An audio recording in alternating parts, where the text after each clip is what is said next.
Good evening, sir. My name is Simi. My question is, why are the ladies not allowed to divorce their husbands in Islam? Sister asked the question that why aren't the ladies allowed to divorce their husband? As far as divorce is concerned, sister, broadly, you can categorize divorce into 5 categories. One is by mutual consent of the husband and wife both. First category. Second category, unilaterally by the will of the husband. Third category, that if it is mentioned in the Nikah Nama, when a woman is marrying a man, if she mentions the contract, by default, the authority is given to the man in the Quran. Why? I'll come to it later on. But in the Nikah Nama, since marriage is a marital contract, a woman can put down any clause in marriage which is not prohibited in the Quran. She can even say that I do not want my husband to take a second wife, because marrying more than one wife is not compulsory in Islam.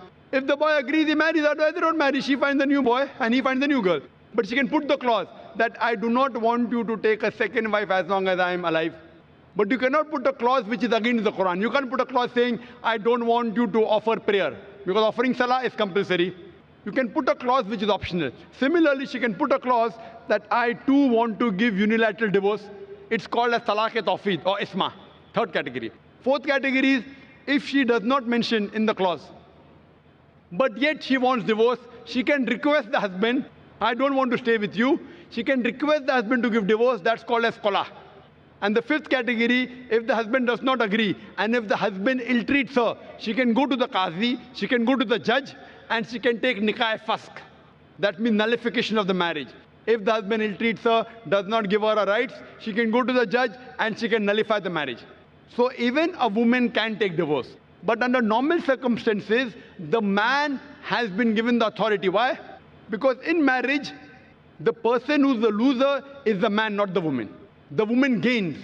If you heard my talk last week on last Saturday, in the talk, Women's Rights in Islam, Subjugated or Protected, I mentioned that during marriage, the woman is on the receiving side. The Quran says in Surah Nisa, chapter 4, verse number 4, that give to the woman in marriage a marital gift, mahr. In marriage, it is the husband who gives to the would-be wife an amount, a mahr. And mahr can be any amount. So imagine, before she's married, it's the duty of the man, duty of the father and the brother. After she's married, it's the duty of the husband and the son to look after lodging, boarding, clothing, all financial aspects. And if divorce takes place, it's the duty of the parents to look after her. If not the parents, it's the duty of the society to look after her. If not the society, it's the duty of the Islamic State to look after her. So she's financially secured. If divorce takes place, the man gives the divorce, he loses the mahr.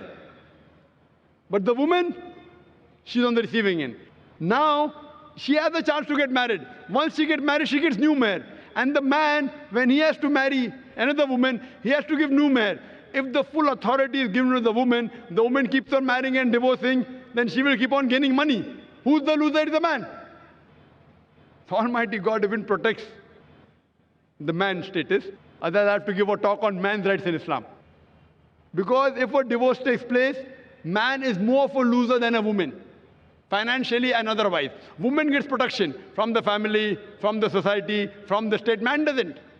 So because of that, Allah Almighty God has secured the man. But yet if the woman wants, she can mention in the marital contract, she too can give divorce.